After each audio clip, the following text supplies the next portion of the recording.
And now here we have the original coils and the old bracket and the new coils with the new bracket we had to make to fit it on the bike. I've now finished giving it a good clean up, polished it, and all the fasteners are now stainless steel and of the correct length. And so now that can go back on the bike.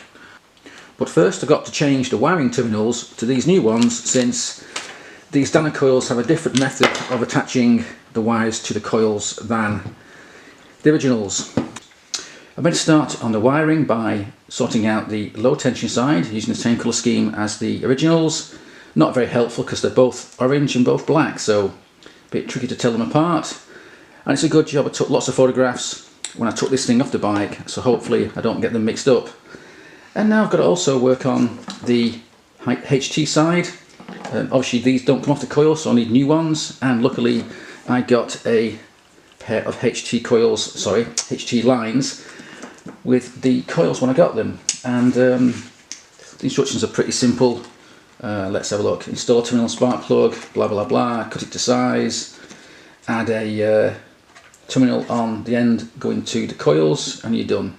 Last time I did this I got into a right mess. It wasn't at all as easy as it looked. So I've been checking on YouTube, and hopefully I've now know the way to shorten these things correctly and add the connectors as required.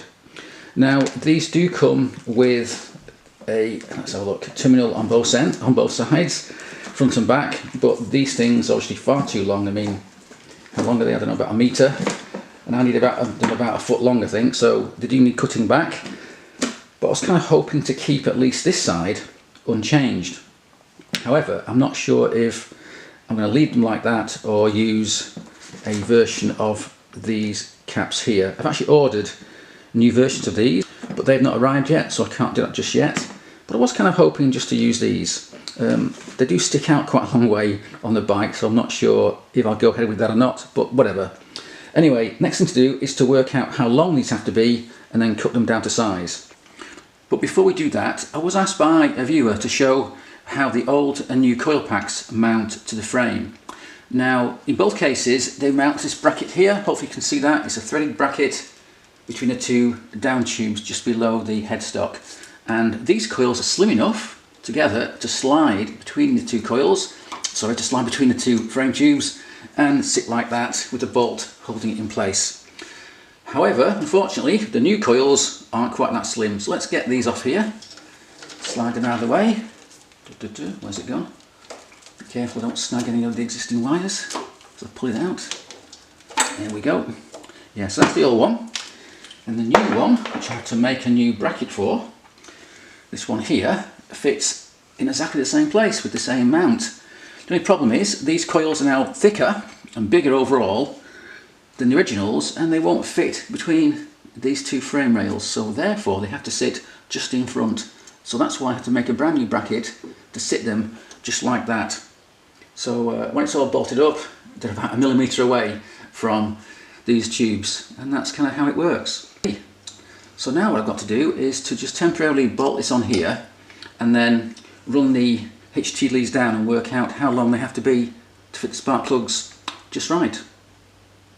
So I've measured up the distances and cut this down so that can go away, and it now says strip back about 3/8 of an inch off the jacket insulation and bend the connector back over the jacket. So if you can see there, let me just zoom in.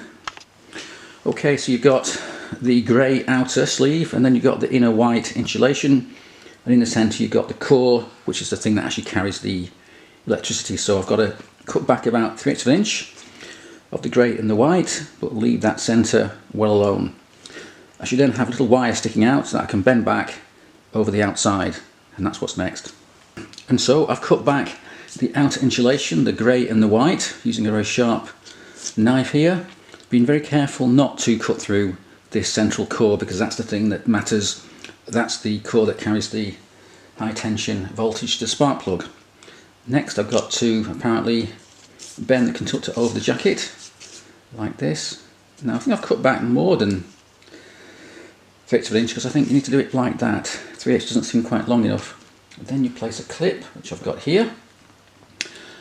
Ensure it makes contact with the conductor, blah blah blah, and the clip should be, okay, should come to the hole of the clip. So that means On that side, not that side.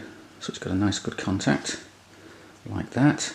And now I've got to crimp that down. So let me go and find some pliers to do that. Okay, so that's done now. I've just crimped this connector to the end of the HT lead, and that inner core wire has been bent back and it's now in contact with the inside of this connector, and I guess that's how it works. But I think I've made a mistake, or rather this isn't quite right, because it would be a lot easier if I could put this rubber boot on before I put the crimp on, and I could slide it back up, but never mind. Now I've got to get that through there and without damaging anything. I think I did read somewhere that some sort of silicone spray would help, but in my case I think I'll use WD-40. So let's see where I can get that on there. It will go, but it's a bit tight and I don't want to force this thing. So I think what I'll do instead is I'll get some WD-40 and spray it on here. But what I can also do is put this in some warm water, not too hot, not boiling hot, but just some warm water, and that'll soften it up and help me get that over there. And now here they are, all done. And I must say, getting these boots on the end of the leads was quite tricky, and putting them in hot water did help a lot, as it softened up the rubber and made life a lot easier. Now I do have some replacement angled plug caps for this end, but they haven't quite arrived yet, so I'll go with these for the time being, and hopefully they'll just go straight on. It shouldn't be difficult. And in fact they'll look something like this. I found the correct code to get a replacement of these things, and I'll put it up down here. I guess I could unscrew these and use it on here, but these things are what, 40 odd years old, so I think I'm better off going for new ones. I mean, they only cost about £2 each, so it's not really worth worrying about. Yes, that's that done. And now these can go on the bike along with the coil pack. However, to use the HT caps that came with the kit from Dyna, you need to add these little end caps here to these spark plugs, otherwise they don't fit. So I'll just screw those on. It's not be too tight, just a quick turn with a pair of pliers. There we go. And now those HT caps will fit on these spark plugs. And now there it is, all finished. Now I did make the wires I've used here from the coils a lot longer than they had to be, just to make life a bit easier when I'm bolting it all together, and also because on the other side of the join the wires are very short, and I must admit there are two black wires there and I don't know which one is the correct one, left or right, so I guess I've got a 50% chance of getting it right and a 50% chance of getting it wrong. So when I come to start the bike, if it doesn't start and it pops and bangs, I'll know I've got those wrong. And the good news is, because these leads are so long, I can just pull them out, swap them over, and it shouldn't be a big problem. In the same way, these high tension leads may look a little bit long here and a bit short on that side. And that's because, again, I'm probably going to change the caps to angle caps, which I've already mentioned, and that'll mean these will look a little bit different, and then the length will be spot on.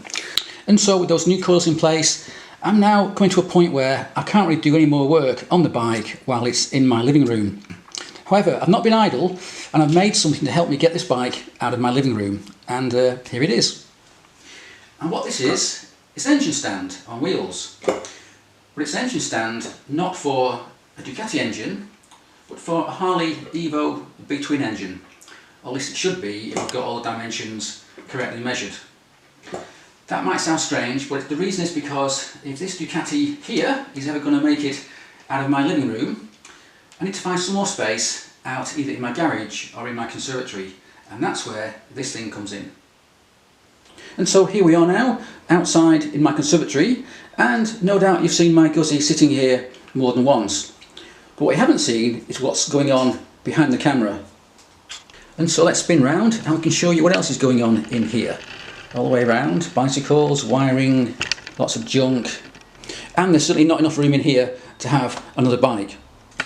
Right over here in this corner is my 127 cubic inch, i.e. 2 litre Evo drag bike. It's not road legal, and it's actually not really legal to ride, or race rather, in a lot of local events because it's either too loud or the engine's too big, and consequently I've not really used it at all. And to get my Ducati out of there, these doors have to be dismantled and the bike comes out of here and away. And this thing is in the way, of course. Now, there's no room for it anywhere else, there's no room for it in my garage, there's no room for it elsewhere. So I come up with a plan. And the plan is, I'm going to dismantle this bike completely. the engine's going to come out of it, and that's why I need that new engine stand, because this thing weighs about 85 kilos, not something you want to be lifting around too much. This bike, like a lot of Harleys, is a bit like a big Meccano set or a big Lego set. It comes apart quite quickly, quite easily. It's quite simple. So I reckon in half a day I can strip this bike down to its major components: wheels, frame, gearbox, transmission, engine and so on, front end. And once I've done that, those parts are much easier to file away, to store away elsewhere, and that should give me room enough to get that Ducati out of my house in here at least. And that's why I've had that engine mount made.